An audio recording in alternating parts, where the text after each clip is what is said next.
폐기물 처리비가 많이 들어가는데 그걸 처리했다고 거짓말하고 돈은 다 가져가네. 그리고 그 폐기물은 공사할 때 벽 뒤에 숨겼다가 공사를 끝마쳐버리는 거래.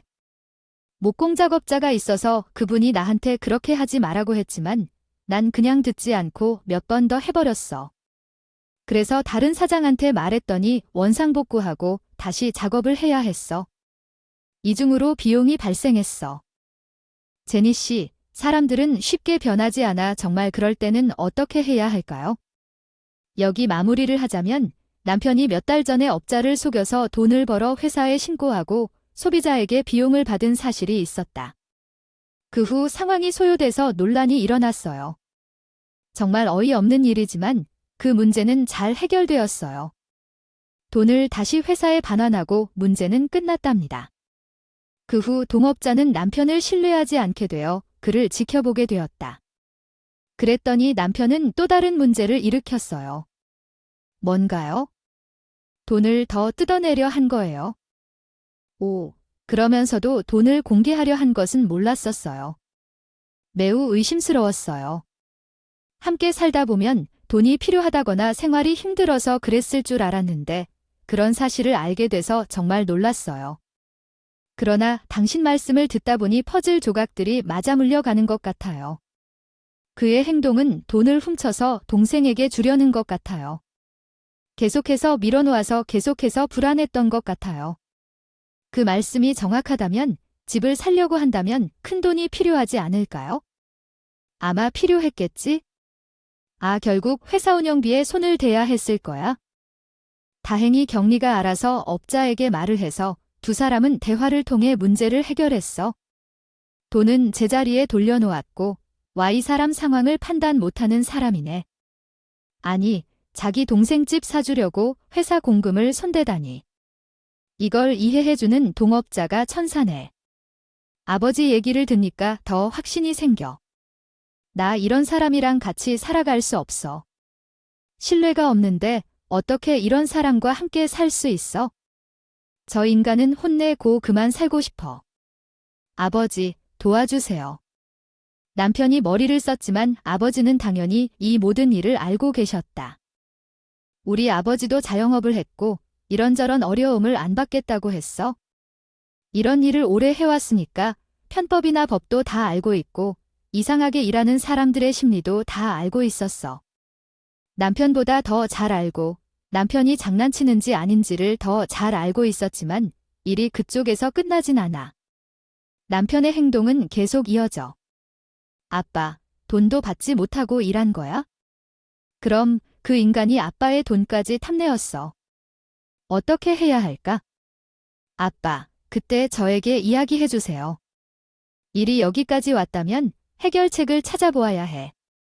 그러나 하나 알게 한다면 속삭이면 아차 하고 당신도 결심했다는 것을 느꼈어. 이 결심을 이어나갔구나. 이 모든 이야기를 듣고 남편에게 반드시 책임을 물어야겠다는 결심을 했어. 더 큰 문제가 생기기 전에 여기서 이 사람과 반드시 이별해야겠다고 생각했어. 엄마의 통장을 훔쳐서 신우집을 샀던 일도 아버지한테 이런 일을 당하게 해서 용서받아 죽을 지경이었지. 아버지는 그 지역에 형제들이 계셔서 그 형제 중 한 분이 우연히 사셔서 그분께 상황을 설명하고 도움을 요청했어. 아버지는 그 형제 삼촌에게 상황을 이야기했는데 등기부 등본을 확인했어. 그 집을 사들인 전녀 명의에 맞고 너는 은행에 갔다 와서 송금한 것이 맞았어. 송금 제한 금액이 있어서 한 번에 큰 금액을 옮길 수 없어서 몇 일 동안 제한된 금액을 옮긴 적이 있었거든. 그 인간은 매우 철저한 사람이었어. 그래서 계좌로 송금한 것을 확인했어. 형제 삼촌이 말했더라.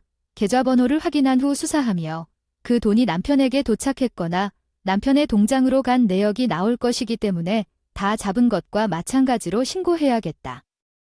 그러면 돌려받을 수 있다고 했어? 나는 집 다비를 필요로 하지 않아. 원래대로 제 계좌에 있던 돈 그대로 돌려주기를 희망해. 그래도 다행히 장서방은 도박이나 다른 물건을 샀어서 돈을 다 써버리거나 하지 않아. 결국 일주일이 지나도 돈이 돌아오지 않았고 어떤 조치도 취하지 않는 남편 때문에 저는 부부 사이의 횡령으로 고소를 했어. 나는 부당하게 얻은 재산을 회수하기 위해 소송을 제기하기로 결심했습니다. 형사소송과 민사소송을 동시에 진행하려고 했고, 거기에 이혼 소송까지 더해진 상황이었습니다. 남편이 고소장을 받은 후 저를 찾아와 울며 애걸했습니다. 아내야, 난 얼굴이 부끄럽다. 제발 고소하지 마. 나처럼 되면 직장 생활도 망가지고 다 망하는 걸. 하지만 나는 그의 억지스런 요구를 거부했습니다. 나는 당신 이름으로 그런 집 하나도 가질 의사가 없다. 다른 대안을 생각해보라라며 남편에게 말했습니다. 결국 남편은 돈을 넘겨주기로 합의했고, 내가 이혼소송을 진행하겠다는 것을 깨달았을 때는 이미 너무 늦었습니다. 결국 시어머니도 등장하여 우리를 비판했지만 나는 결심이 굳고 소송을 계속하기로 했습니다. 그러나 잘못된 정보를 어디서 얻어와서 나에게 물고 반복하는 말에 대해 어떻게 대응할지 고민하다가 일일이 설명을 해드렸습니다. 분명히 알아보신 거 맞으시죠? 이 돈은 결혼 전에 제 어머니가 주신 돈이에요. 제가 결혼 전에 가진 돈은 부부의 공동 자금도 아니고 분할 대상도 아닙니다. 시구나 하는 말이에요. 돈 앞에서는 형제도 가족도 없다는 말을 듣고 부부도 없다는 말도 있다는 것을 느꼈습니다. 소송에 단호하게 나서자 이 사람이 이상한 말을 하며 사람의 마음을 건드리고 배제하려는 듯이 보였습니다. 그래, 당신 나를 보고 싶어 하지 않는 거군. 이제 이해했어. 그러지 나도 당신을 팔 수 없다. 명예 변경도 싫다고 하니까 나도 그렇게는 못하겠으니. 아, 나만 없어지면 되는 거지? 죄 짓은 나만 없어지면 모두가 편하게 살 텐데. 내가 없어지면 무슨 말이냐? 야, 너 뭔가 멍청한 생각을 하는 것 같은데 너는 죄값을 치르게 될 거야. 내가 없어져야지. 왜 감옥에 갈까? 나는 절대 감옥에 갈 리가 없다. 내가 어떻게 날 갇히려고 해보든지. 그리고 나 돈도 없어. 갚아줄 돈도 없으니까. 너 혼자 북치고 장구치고 다 해봐. 뭐가 이상한 느낌이 들었어요. 무슨 속임수를 부리는 건가? 알아볼 방법이 없어서 우선 남편이 알고 있는 이메일로 들어가 봤어요. 그러더니 거기서 알게 됐어요. 어디로도 달아나거나 도망갈 수 있도록 해왔어요. 최소한 알면서 하는 행동이라도 눈에 띄더라고요. 이런 인간을 어떻게 다루면 좋을까요? 인간의 길을 포기하고 막장까지 가야겠군요. 피의자가 뛰어나거나 도망쳐버린다거나 걱정이 들면 구속 수사가 가능해요. 그래서 곧 아버지에게 전화를 걸었어요. 여보세요. 아빠야, 급해요. 박서방을 구속시켜야 해요.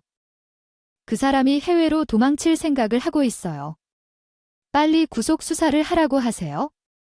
그 인간이 일본으로 떠날 계획이 물거품이 되었고 그 인간이 피해받고 싶어 했던 판결들을 받게 되었습니다. 증거가 명확해서 어려움 없이 원하는 대로 말을 이루었어요.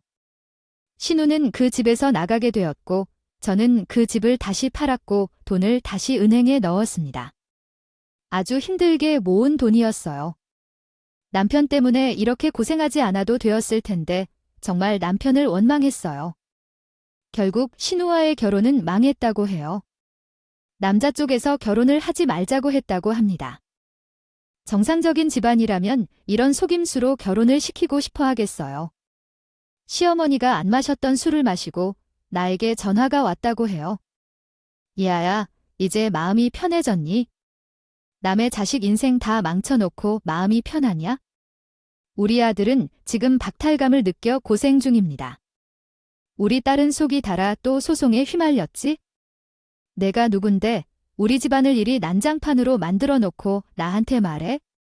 너 같은 범법자, 편법을 쓰고 제대로 살지 못하는 인간들을 잡으러 다니는 사신들이 너 같은 사람도 적발당하게 만들어야 해.